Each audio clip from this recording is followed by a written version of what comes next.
Kembali bersama kami, pemirsa. Berkas pemecatan Verdi Sambo sebagai anggota Polri kini tengah diproses Biro Sumber Daya Manusia Polri, dan selanjutnya proses administrasi tersebut akan langsung diserahkan kepada Sekretariat Militer Presiden.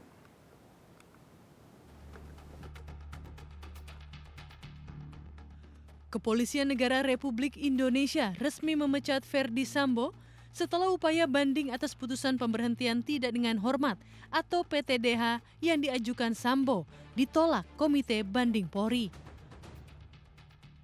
Berkas pemecatan Sambo kini tengah diproses oleh Biro Sumber Daya Manusia SDM Polri. Proses ini memakan 3 hari kerja usai putusan dikeluarkan pada Senin 19 September lalu. Selanjutnya berkas tersebut akan langsung diserahkan kepada Sekretariat Militer Presiden untuk penerbitan keputusan Presiden atau Kepres terkait pemberhentian perwira kepolisian negara Republik Indonesia. Kemarin kan sudah sampaikan pasal 69 3 hari. Ya, administrasinya aja ya, administrasi untuk pengusulan. Saya langsung nanti diajukan ke Sekmil, Sekmil langsung dapat kepresnya, langsung kita serahkan. Capnya ya, capnya kita serahkan langsung. Ke pelanggarnya itu? Iya, pelanggarnya. Dalam sidang banding Verdi Sambo, Komite Banding Polri yang dipimpin oleh Inspektur Pengawasan Umum Polri, Komjen Agung Budi Marioto, memutuskan untuk menolak permohonan banding Sambo dan menjatuhkan sanksi etika serta sanksi administratif berupa pemberhentian tidak dengan hormat atau pemecatan sebagai anggota Polri. Polri memastikan hasil putusan sidang banding merupakan keputusan yang bersifat final dan mengikat. Artinya, sudah tidak ada upaya hukum lagi yang dapat ditempuh oleh pelanggar.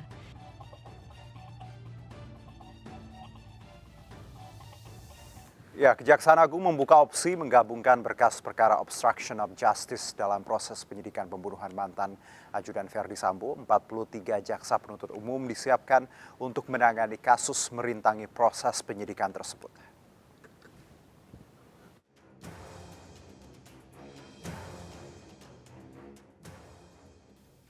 Tim khusus Polri telah mengembalikan berkas perkara pembunuhan berencana Brigadir Nofriansah Yosua Huta Barat atau Brigadir J dengan tersangka Verdi Sambo CS ke Jaksa Agung Muda Pidana Umum Kejaksaan Agung. Kelima berkas perkara tersebut adalah Verdi Sambo, Barada Eliezer, Bribka Riki Rizal, Kuat Ma'ruf, dan Putri Chandrawati. Selain berkas perkara pembunuhan Brigadir Joshua, Kejaksaan Agung juga telah menerima berkas perkara 7 tersangka obstruction of justice dalam proses penyidikan pembunuhan ajudan Verdi Sambo. Kejaksaan Agung sendiri membuka opsi penggabungan 2 berkas yang menyeret Verdi Sambo menjadi 1 surat dakwaan yang dinilai akan memudahkan berkas perkara masuk ke proses pengadilan. Yang kita terima berkasnya sudah split sync. 338, 340 jadi 1 berkas perkara, obstruction of justice 1 perkara. Ya kan? Nanti untuk penggabungan perkara sebagaimana pasal 141 KUHP itu adalah domain daripada penuntut umum. Ya, Mbak ya? Jadi domain dari penuntut umum. Itu masih dimungkinkan untuk dilakukan penggabungan. Kapus Penkum Kejaksaan Agung menambahkan, meski 2 perkara yang menyeret Verdi Sambo merupakan satu rangkaian peristiwa, namun keputusan untuk menggabungkan surat dakwaan menjadi kewenangan jaksa penuntut umum. Diketahui Kejaksaan Agung telah menyiapkan 30 jaksa penuntut umum untuk menangani kasus pembunuhan berencana Brigadir Joshua yang menyeret Verdi Sambo. Sementara 43 jaksa penuntut umum juga disiapkan untuk menangani kasus obstruction of justice yang merintangi proses penyidikan kasus pembunuhan itu.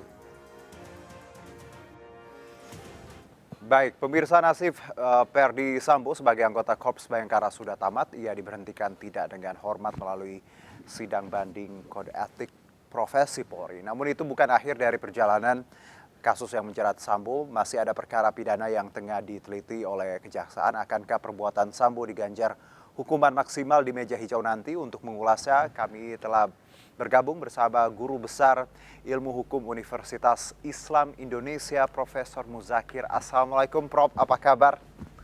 Waalaikumsalam. Baik-baik, sehat walafiat. Sehat ya Amin. Prof, baik. Alhamdulillah. Prof, bicara mengenai sebelum kita ke mengeksplor bagaimana nantinya rencana penggabungan kedua berkas ini. Kalau kita lihat sekarang ini sudah memasuki hari ke-7 perkara ini diteliti Kejaksaan Agung. Apakah ini rentan waktu yang menurut Anda cukup lama atau hal yang biasa sebenarnya 7 hari di Kejaksaan Agung ini? Kalau dilihat dari kebiasaan itu masih batas-batas yang normal lah gitu. Baik.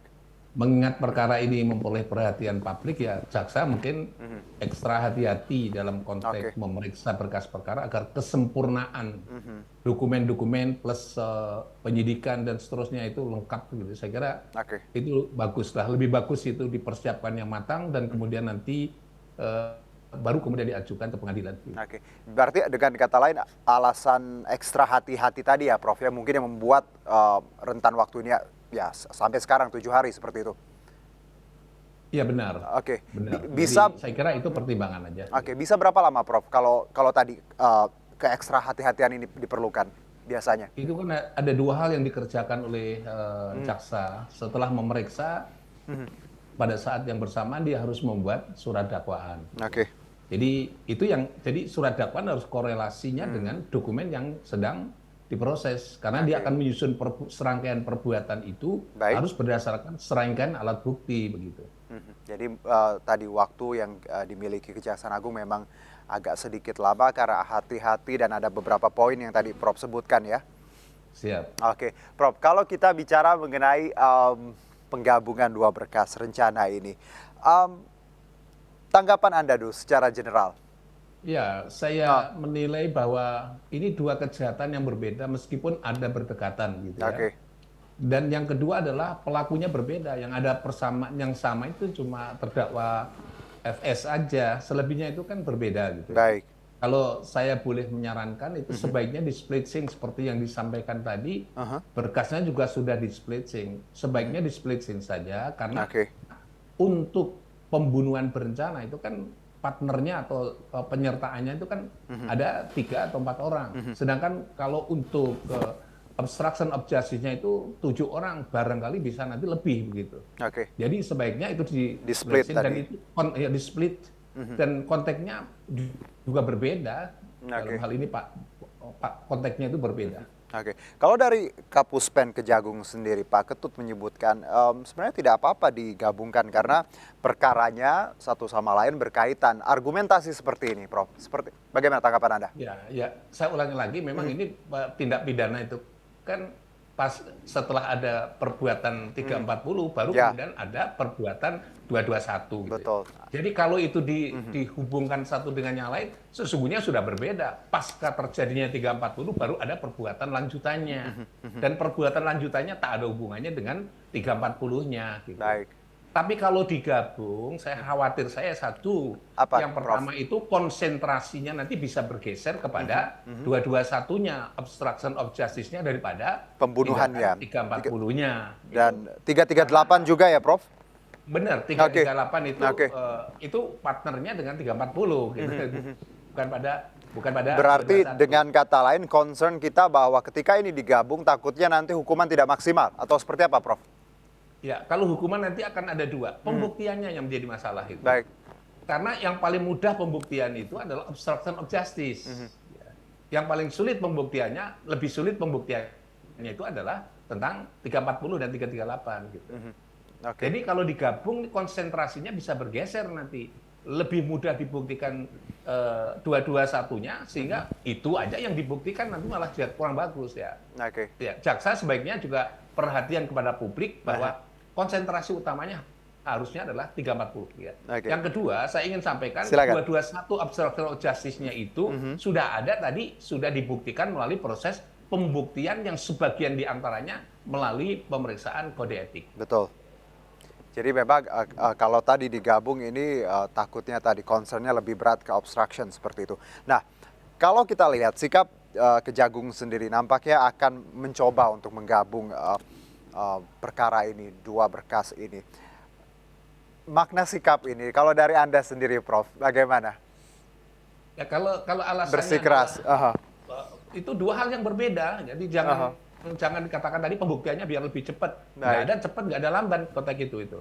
Karena apa? Karena pasalnya itu berbeda, konteksnya pasal berbeda.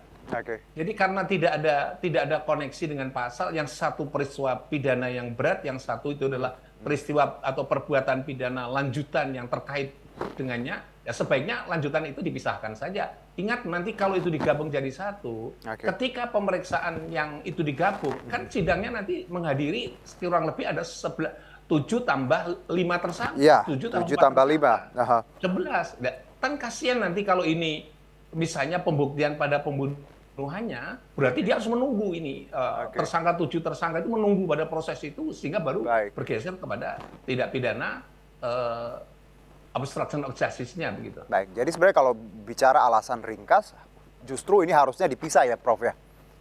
Ya, kalau kita mau mencari kebenaran material, memang harus dipisah lebih bagusnya gitu. Oke, jadi jangan sampai digabung dengan alasan tadi bahwa sebenarnya ada beberapa tadi item yang tidak terkait satu sama lain dan takutnya nanti bias lebih ke kasus obstruction of justice-nya ya, Prof ya? Benar. Baik, benar. Kita lihat Prof, perhatian publik memang luar biasa terkait kasus ini. Kalau lihat jalannya juga memang agak panjang. Banyak yang merasa mungkin pesimis terhadap hasil nanti ya, termasuk juga bagaimana ayah Brigadir Joshua melihat ini lamban dan agak nanti takutnya hasilnya tidak maksimal hukuman seperti itu. Apakah Anda melihat hal-hal ini juga harus diperhatikan pihak kepolisian dan Kejagung sendiri? Ya, saya lihat kalau proses pemeriksaan perkara memang agak lamban ya. Baik. Ya, tapi kalau lambannya itu dalam rangka untuk hati-hati karena ini atensi publik, Baik. supaya tidak menimbulkan efek sebut saja itu kekurangan pembuktian nanti akan menjadi dampak yang begitu serius kepada institusi kepolisian dan kejaksaan. Ya, kalau toh ada lambat-lambat sedikit harus bisa dipahami lah. Asalkan lambat itu dengan pasti dia akan bisa memberi bukti yang akurat tepat terkait dengan unsur-unsur tindak pidana dakwaan yang satunya itu dakwaan namanya adalah pembunuhan berencana atau dakwaan yang kedua adalah pembunuhan dengan sengaja gitu. Baik. Kita bicara mengenai Putri Chandrawati, Prof. Ini tetap bertahan sebagai korban asusila seperti itu disebutkan. Kalau melihat perkara sendiri yang menimpa Putri, apakah nanti Anda juga melihat ada potensi disangkakan pembunuhan berencana karena tadi masih berlindung sebagai korban asusila seperti itu? Tidak bisa itu. Kalau pembunuhan berencana, kalau dia memang terlibat pembunuhan berencananya, ya tetap aja dia harus dimintai pertanggungjawaban terhadap pembunuhan berencananya. Jika pada saat itu dia menjadi korban satu tindak pidana, maka tindak pidananya itu juga tidak bisa dijadikan alasan bahwa dia harus melakukan pembunuhan. Karena kalau itu dianggap sebagai pembelaan diri, itu terjadinya di Semarang. Harusnya. Maaf, di Magelang. Magelang, bukan di Jakarta. Kalau ada proses dari Jakarta, dari Magelang ke Jakarta itu ada jeda waktu yang begitu panjang, baru kemudian eksekusi pembunuhan. Itu pembunuhan berdiri sendiri ya. Jadi tidak bisa disamakan, tidak bisa dikualifikasi sebagai alasan pembelaan terpaksa juga tidak bisa. Prof, berarti dengan kata lain, argumentasi seorang putri yang Anda sebutkan tadi sangat lemah ya sebenarnya ya?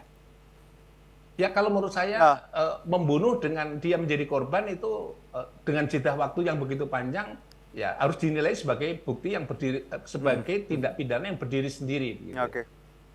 Jadi ya seperti itulah kurang lebih analisanya. Kita lihat juga Prof dalam rekonstruksi kemarin perkara penyidik juga mengajak jaksa ini untuk hadir dan ini menarik. Apakah kehadiran jaksa ini nantinya bisa atau tidak bisa melengkapi rangkaian peristiwa berkas nanti, Prof? Itu menarik juga memang. Memang sebaiknya jaksa itu begitu dia dapat SPDP dan dia harus atensi turun ke bawah. Istilah bahasa saya sebagai ahli pidana itu selalu mengatakan jaksa harus ngerti bagaimana darah berceceran, ibaratnya begitu. Suasana emosi, suasana macam-macam. Jadi ketika dia menuntut itu ngerti suasana batin dalam perkara itu. Jangan hanya menunggu berkas saja, tapi ini suatu proses kemajuan yang bagus ya. Bahkan kalau perlu adalah sebelum ada gelar perkara atau sebelum ada rekonstruksi itu bisa terlibat langsung dia membantu penyidik untuk mengumpulkan bukti-bukti yang diperlukan tertentu agar supaya bukti itu pada saat itu masih hangat dan bisa dikembangkan. Dengan kata lain jaksa akan sangat mendalami ya Prof ya karena bisa mendapatkan let's say ketika perkara tadi gelar itu emosionalnya dapat ya Prof ya? Nah, emosionalnya itu dapat. Kalau bahasa yang lain itu kalau menuntut dengan penuh mengerti jiwanya perkara itu, istilahnya jiwa perkara, itu menuntutnya agak berbeda dengan orang yang hanya menguasai berkas. Gitu. Nah, menarik ini item ini. Dan Prof, terima kasih ya atas waktunya. Semoga insight kita didengar ya. Penggabungan nanti bukan satu solusi karena kita ingin keadilan ditegakkan seadil-adilnya ya. Dan ini juga jadi pertaruhan kita untuk publik terhadap kepercayaan Polri dan institusi lainnya. Terima kasih Profesor Muzakir atas waktu Sampai ketemu dan insight-nya. Salam sehat. Wassalamualaikum Prof. Salam sehat.